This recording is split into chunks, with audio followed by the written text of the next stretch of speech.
Assalamualaikum warahmatullahi wabarakatuh. Perkenalkan, nama saya Langit Biru Raditya dengan kode NIM 23015038. Saya Muhammad Manggala Mukti Nuruddin dengan kode NIM 23015050. Saya Wirsin dengan NIM 23015055. Dan saya Rangga Adam Maulana dengan kode NIM 23015025. Di sini terdapat cover yang disusun oleh Langit Biru Raditya dengan kode NIM 23015038, ada Wirsin dengan kode NIM 23015055, Rangga Adam Maulana dengan kode NIM 23015025, dan Muhammad Manggala Mukti Nuruddin dengan kode NIM 23015050. Untuk proyek kartu dokumennya, kami memiliki proyek kartu dokumen dengan nama pembuatan aplikasi jasa tambal ban. Company-nya sky.corp.id. Fokus areanya adalah aplikasi tambal ban. Produk kami berupa aplikasi. Untuk proyek time-nya dimulai pada tanggal 30 September 2024 sampai 30 Desember 2024 dengan biaya estimasi Rp2 juta. Untuk pribadinya, di sini terdapat Langit Biru Raditya sebagai project manager, Rangga Adam Maulana sebagai developer, Muhammad Manggala Mukti Nuruddin sebagai stakeholder. Untuk project kartu versi controlnya, untuk aplikasinya dalam bentuk versi 1.0, dibuat pada tanggal 27 Oktober 2024. Untuk autornya adalah Wirsin. Di sini terdapat tabel akuntannya. Yang pertama, project kartu purpose, membuat aplikasi jasa tambal ban dalam bentuk platform mobile yang memungkinkan pengguna untuk memesan layanan tambal ban dan lokasi mereka. Aplikasi ini akan mencakup fitur utama berupa pelacakan status pemesanan, pembayaran cash dan online, serta penilaian terhadap layanan. Yang kedua, project executive summary. Di sini terdapat project goals, objective, scope, assumption, risk, cost, timeline, approach, dan organization. Yang ketiga, project overview. Aplikasi jasa tambal ban adalah sebuah platform mobile yang memungkinkan pengguna untuk memesan layanan tambal ban dari lokasi mereka dengan mudah dan cepat. Platform ini dirancang untuk memenuhi kebutuhan pengguna dalam situasi darurat yang memerlukan layanan tambal ban tanpa perlu mengantar kendaraan ke bengkel fisik. Pengguna dapat langsung meminta layanan melalui aplikasi ini, dan teknisi akan menuju lokasi yang ditentukan untuk melakukan perbaikan ban. Aplikasi ini juga dilengkapi dengan fitur untuk melacak status pemesanan secara real-time, sehingga pengguna dapat mengetahui perkiraan waktu kedatangan teknisi. Selain itu, aplikasi menyediakan opsi pembayaran online yang aman dan mudah digunakan, serta fitur untuk memberikan penilaian dan ulasan atas layanan yang diterima yang membantu meningkatkan kualitas layanan dan pihak teknisi. Dengan fitur dan sistem yang diusung, diharapkan aplikasi ini dapat membantu pengguna yang membutuhkan layanan tambal ban dengan lebih cepat dan nyaman, sekaligus memberi teknisi platform yang dapat memperluas jangkauan layanan mereka. Yang keempat, project scope. Di sini terdapat goals and objective. Untuk goals-nya, memudahkan pengguna dalam mendapatkan layanan tambal ban di lokasi mereka, memastikan pengguna dapat melacak dan mengolah status pemesanan, dan memfasilitasi pengguna dalam melakukan pembayaran dan penilaian layanan. Untuk objektif, yang pertama, mengidentifikasi kebutuhan pengguna melalui survei dan wawancara dengan calon pengguna aplikasi. Yang kedua, mengembangkan fitur utama untuk pemesanan layanan tambal ban dari lokasi pengguna. Terus, mengembangkan fitur pelacakan status pemesanan secara real-time agar pengguna bisa mengetahui posisi teknisi dan estimasi waktu kedatangan. Menerapkan sistem notifikasi agar pengguna selalu mendapat informasi baru terkait status pemesanan. Terus, ini menyediakan metode pembayaran online yang aman dan efisien melalui aplikasi. Mengembangkan fitur rating dan ulasan untuk pengguna memberikan feedback terhadap layanan yang diterima. 4.2 Departmental Statements of Work. Departmental shall interview kebutuhan stakeholder, owner prime, project manager, stakeholder, yang dimana melakukan wawancara untuk mendapatkan kebutuhan utama dari pengguna.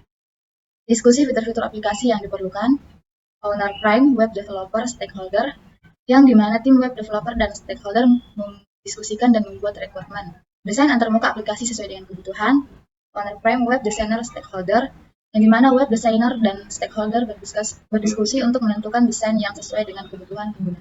Deskripsi hasil kerja, spesifikasi kebutuhan, kode sumber, rencana uji. Stakeholder tim proyek, yang dimana tim proyek menyusun dokumentasi spesifikasi kebutuhan. Estimasi usaha dan waktu untuk setiap produk, yang dimana project manager menentukan moderator dan tim estimasi 4 orang. Testing aplikasi atau tester yang melakukan pengujian terhadap aplikasi. Implementasi aplikasi mobile atau tim proyek yang dimana tim melakukan implementasi aplikasi mobile yang siap digunakan oleh pengguna untuk layanan tambal ban. 4.3 Project Deliverables Milestone. 1. Melakukan wawancara atau interview kepada stakeholder utama untuk mendapatkan kebutuhan proyek yang sesuai. Deliverable, mendapatkan data dan informasi mengenai aplikasi jasa tambal ban, mendapatkan kebutuhan utama stakeholder atau pengguna teknisi. Struktur organisasi tim teknisi dan pengelola aplikasi. Data mengenal fitur yang diinginkan, pemesanan, pelancaran teknis, pelayanan online, ulasan layanan, estimasi kebutuhan dana awal untuk pembangunan aplikasi, dokumentasi pertemuan dan kebutuhan aplikasi. 2. Melakukan wawancara terhadap stakeholder lainnya. Terdapat mendapatkan kebutuhan utama dan pendukung aplikasi, dokumen kebutuhan aplikasi, dokumentasi pertemuan dan hasil wawancara dengan pengguna terkait dengan kebutuhan akses, tampilan, dan fitur aplikasi. 3. Pembuatan sistem.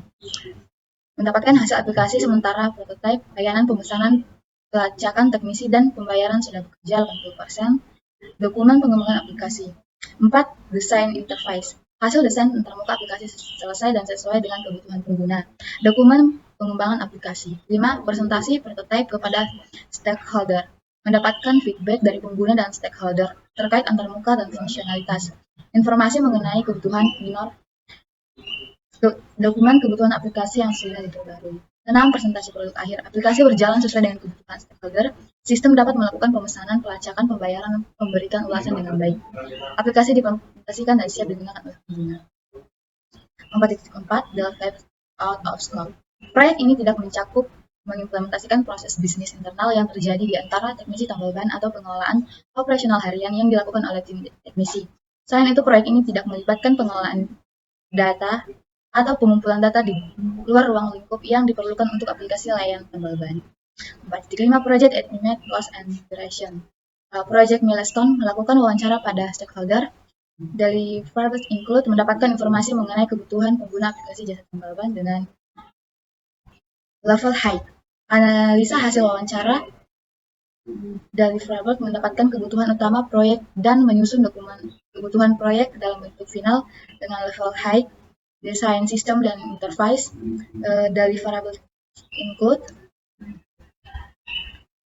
membuat prototipe aplikasi jasa tambal ban yang mencakup fitur alur, pemesanan, layanan, pelancaran, status pembayar, dan pemberian ulasan dengan level high. Presentasi ke stakeholder. Mendapatkan feedback mengenai prototipe dan melakukan penyesuaian yang sesuai masukan dari stakeholder dengan level medium. Pengaturan server dan pengelolaan data. Penyewaan server dan pengaturan penyimpanan data pengguna transaksi serta histori layanan dengan level medium. Testing aplikasi, melakukan uji coba aplikasi dan mendokumentasikan hasil testing serta laporan big atau perbaikan yang perlu dilakukan dengan level high. Implementasi dan launching aplikasi. Peluncuran aplikasi secara resmi dan memastikan aplikasi tersedia di platform mobile sesuai dengan standar yang diperlukan dengan level high. Dan selanjutnya yaitu project issue, yang dimana pertama isu satu anggota tim mengalami musibah dengan prioritas low dan owner project manager. Deskripsi kemungkinan terjadi hal yang tidak diharapkan yang menimpa anggota tim seperti sakit atau insiden lainnya. Dan status dan resolusi itu menyediakan anggota cadangan dengan keahlian yang sesuai untuk menggantikan sementara atau permanen anggota yang terkena musibah. Yang kedua, gangguan pada suplai listrik, yang dimana prioritasnya high dan owner developer team. Deskripsi terjadi mati listrik saat proses pengembangan aplikasi atau pengujian. Status dan resolusi menyiapkan aliran listrik cadangan menggunakan genset atau UPS untuk memastikan pengembangan tidak terganggu saat terjadi pemadaman. Yang ketiga, isu kehilangan data proyek, yang dimana prioritasnya high dengan owner project team. Deskripsi dimungkinkan data hilang karena ancaman virus, kerusakan hardware, atau bencana yang tak terduga. Status dan resolusi melakukan backup secara berkala di media penyimpanan terpisah dari komputer pengembangan, serta menggunakan tools keamanan seperti antivirus untuk melindungi data proyek. Project risk. Yang pertama, risk area, waktu untuk pertemuan sangat sulit dan levelnya high. Risk owner-nya project manager. Project impact mitigasi plan. Meeting dijadwalkan di waktu yang lebih fleksibel dan jika memungkinkan dilakukan pertemuan singkat harian. Jika masih sulit, net meeting akan menjadi solusi untuk mengatasi kendala jarak dan waktu. Yang kedua, risk area, informasi dari stakeholder utama kurang. Kedua, levelnya medium dan risk owner project manager. Project impact mitigasi plan mencari informasi tambahan dari stakeholder lain seperti pengguna potensial atau pengemudi kendaraan yang membutuhkan layanan tambal ban agar mendapatkan perspektif dan kebutuhan yang lebih komprehensif. Yang ketiga, ruang lingkup proyek melebar terlalu luas dengan level high dan risk owner project manager. Project impact mitigasi plan-nya menetapkan batasan proyek di awal melalui dokumentasi constraints yang jelas, memastikan ruang lingkup tetap fokus pada layanan utama aplikasi. Yang keempat, waktu pengerjaan proyek terlambat dengan level high.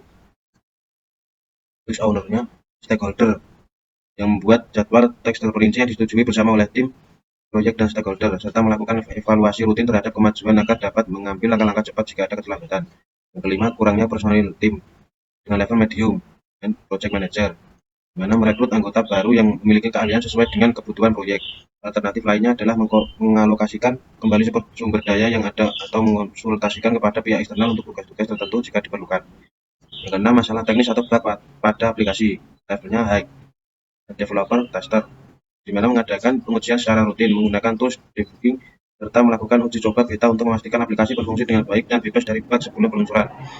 Ketujuh, keterlambatan pengiriman atau teknisi yang tidak dapat hadir tepat waktu dengan level medium dan operation team, di mana mengoptimalkan manajemen jadwal teknisi dan memberikan pelatihan agar dapat meminimalkan risiko ketidakhadiran. Menerapkan sistem cadangan teknisi yang siap untuk menggantikan jika ada masalah. Project constraints. Batasan dari proyek yang dikerjakan adalah sebagai berikut. Pertama, proyek ini hanya fokus pada pengembangan aplikasi mobile yang menyediakan layanan pemesanan tambal ban, bukan pengembangan platform lain di luar aplikasi mobile. Yang kedua, fitur-fitur yang akan diterapkan pada aplikasi sesuai dengan permintaan dan persetujuan stakeholder yang telah disepakati sebelumnya, seperti pemesanan layanan, pelacakan status, pembayaran online, dan datang layanan. Yang ketiga, proyek harus diselesaikan sesuai dengan anggaran yang telah ditentukan. Jika ada fitur atau kebutuhan tambahan yang tidak tercantum dalam dokumen awal, maka fitur tersebut akan ditunda dan dipertimbangkan untuk proyek selanjutnya.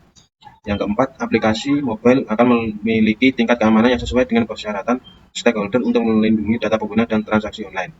Dan yang terakhir, aplikasi ini hanya akan melayani layanan tambal ban dan tidak mencakup pengembangan layanan kendaraan lainnya. Nah, project struktur PROAK, di mana proses ini mencakup beberapa langkah penting. Yang pertama, wawancara dan analisis kebutuhan. Wawancara intensif dengan stakeholder seperti pengguna akhir, pemilik kendaraan, dan teknisi untuk memahami kebutuhan mereka terkait aplikasi. Hasil wawancara ini akan digunakan untuk merancang fitur-fitur utama dalam aplikasi. Yang kedua, penyusunan dokumen kebutuhan. Setelah wawancara dilakukan, informasi yang diperoleh akan disusun dalam dokumen kebutuhan. Dokumen ini akan menjadi dasar bagi pengembangan aplikasi dan memastikan bahwa fitur yang dikembangkan sesuai dengan ekspektasi stakeholder. Yang ketiga, desain sistem. Desain antarmuka aplikasi mobile dan arsitektur back-end yang akan dikembangkan berdasarkan dokumen kebutuhan yang telah disusun. Desain ini akan mempertimbangkan kemudahan penggunaan dan keamanan data pengguna. Yang keempat, pengembangan dan pengujian. Tim pengembang akan bekerja secara iteratif, membangun aplikasi dalam siklus pendek dan mengujinya secara berkala untuk mengidentifikasi dan memperbaiki bug serta memastikan fungsionalitas aplikasi sesuai dengan yang diinginkan. Kelima, feedback dari stakeholder. Setelah tahap pengembangan awal, aplikasi akan dipresentasikan kepada stakeholder untuk mendapatkan masukan dan perbaikan lebih lanjut. 6. Implementasi dan peluncuran. Setelah aplikasi selesai dan diuji, aplikasi akan diluncurkan untuk digunakan oleh pengguna. Proses peluncuran akan disertai dengan pelatihan dan dokumentasi untuk pengguna dan teknisi. 7. Project Team Organization Plans. Yang pertama, kita ada project manager yang dipegang oleh Langit Biru Raditya yang akan melakukan interview terhadap stakeholder proyek, membagikan tugas kepada tim, mengontrol pelaksanaan proyek, bertanggung jawab atas berjalannya proyek, dan mengelola anggaran. Yang kedua, ada mobile developer yang dipegang oleh Rangga yang akan mengembangkan aplikasi mobile termasuk fitur, pemesanan, pelacakan status, pembayaran online, dan sistem rating. Yang ketiga, ada UI UX designer yang dipegang oleh Wirsin yang akan mendesain antarmuka aplikasi mobile yang ramah pengguna dan sesuai dengan preferensi pengguna akhir. Yang keempat, ada sistem analisis yang dipegang oleh Ageng yang akan melakukan analisa terhadap kebutuhan sistem, merancang alur dan fungsionalitas aplikasi agar memenuhi kebutuhan pengguna. 8. Functional requirement. Yang pertama, ada pendaftaran pengguna, yaitu pengguna dapat mendaftar untuk membuat akun menggunakan email dan kata sandi. Yang kedua, ada login pengguna, yaitu pengguna dapat masuk ke akun menggunakan email dan kata sandi. Yang ketiga, ada pemesanan layanan, yaitu pengguna dapat memesan layanan tambal ban dengan memilih lokasi dan jenis layanan. Yang keempat, ada pelacakan status pemesanan, di mana pengguna dapat melacak status pemesanan secara real-time melalui peta. Yang kelima, ada pembayaran online, di mana pengguna dapat melakukan pembayaran secara online melalui berbagai metode seperti QRIS dan GoPay. Yang keenam, ada umpan balik dan rating, di mana pengguna dapat memberikan rating dan ulasan setelah layanan selesai. Yang ketujuh, ada fitur notifikasi, yaitu sistem yang akan mengirimkan notifikasi kepada pengguna tentang status pemesanan. Yang kedelapan, ada riwayat pemesanan, yaitu pengguna dapat melihat riwayat pemesanan sebelumnya. Yang kesembilan, ada manajemen bengkel, di mana pemilik bengkel dapat mendaftarkan bengkel dan mengelola jadwal layanan. Yang kesembilan, kita ada non-functional requirement. Yang pertama, ada availability, yaitu aplikasi harus tersedia 24 jam sehari, 7 hari seminggu tanpa downtime, lebih dari 1 jam per bulan. Yang kedua, ada reliability, di mana aplikasi harus memiliki tingkat keandalan 99,5%, di mana dapat menangani hingga 1000 pengguna secara bersamaan. Yang ketiga, ada ergonomi, di mana antarmuka pengguna harus intuitif dan mudah digunakan dengan petunjuk yang jelas di setiap layar.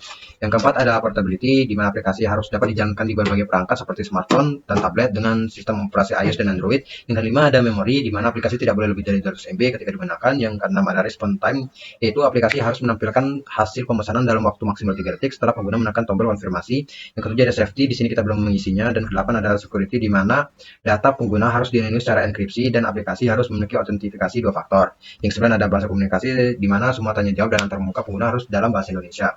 Yang ke-10 ada branding, di setiap layar aplikasi harus mengandung logo PT Pos Indonesia. Yang ke-10 ada profile, di mana perbaikannya adalah Langit Biru Raditya, Wirsin, Rangga Maulana, dan Mohageng Manggala M, yang akan di-approve oleh Ibu Nila Febi Puspitasari.